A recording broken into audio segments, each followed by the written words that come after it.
Hello, നിങ്ങൾക്കെല്ലാവർക്കും Shiny Xavier YouTube പേജിലേക്ക് ഒത്തിരി സ്നേഹത്തോടെ വീണ്ടും സ്വാഗതം.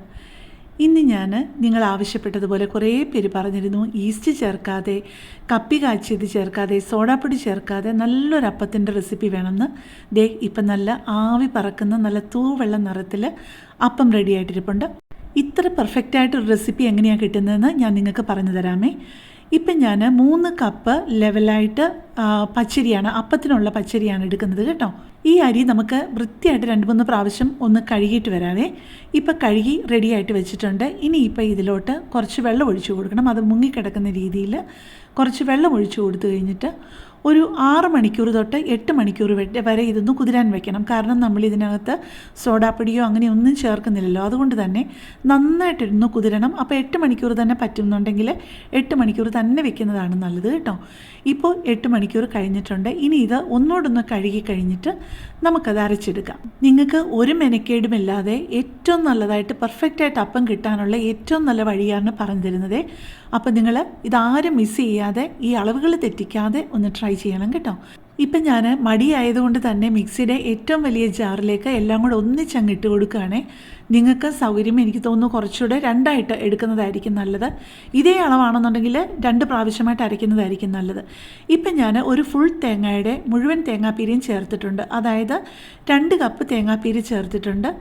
അത് അരയ്ക്കാൻ ആവശ്യമായിട്ടുള്ള 1.5 കപ്പ് വെള്ളം കൂടെ ഒഴിച്ച് കൊടുത്തിട്ടുണ്ട് കേട്ടോ. പിന്നെ അരയ്ക്കുമ്പോൾ മാവൊട്ടും ചൂടാകാതിരിക്കാനായിട്ട് അതിലേക്ക് ഒരു 3-4 ക്യൂബ് ഐസ് ഇട്ട് കൊടുത്തിട്ടുണ്ട്. അല്ലെങ്കിൽ നിങ്ങൾ അരയ്ക്കുമ്പോൾ തണുത്ത വെള്ളം ഒഴിച്ചു കൊടുത്തു കഴിഞ്ഞാലും മതി. ഇത് ഒന്നായിട്ട് അരയ്ക്കുകയാണെന്നുണ്ടെങ്കിലും 2ആയിട്ട് അരയ്ക്കുകയാണെന്നുണ്ടെങ്കിലും ഈ ഒരു ടിപ്പ് വളരെ നല്ലതാണ് കേട്ടോ. 1.5 ടീസ്പൂൺ ലെവലായിട്ട് ഉപ്പുപൊടിയുമാണ് ചേർത്തിരിക്കുന്നത്.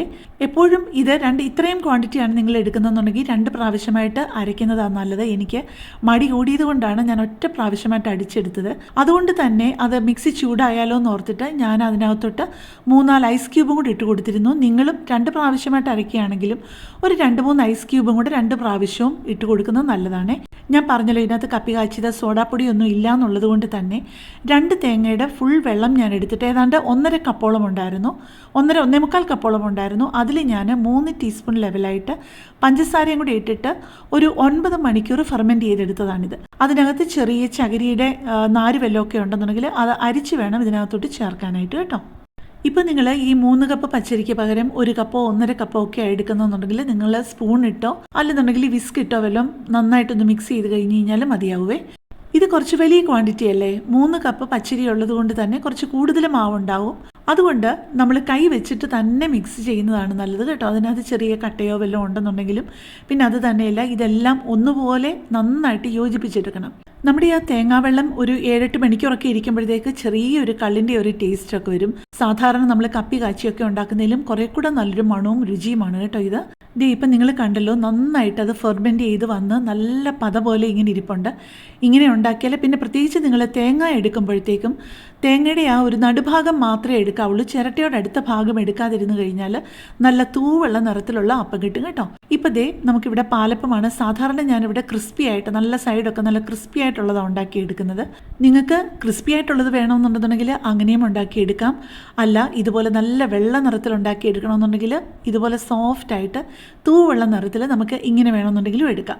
പിന്നെ നിങ്ങൾക്കറിയാലോ, പിറ്റേ ദിവസം ചുടാനായിട്ട് എടുക്കുമ്പോഴത്തേക്ക് അവനവൻ്റെ ആവശ്യത്തിന് കുറച്ച് വെള്ളം കൂടെ ചേർത്തിട്ട് വേണം. എന്തായാലും പിന്നെയും വെള്ളം ചേർക്കേണ്ടി വരും.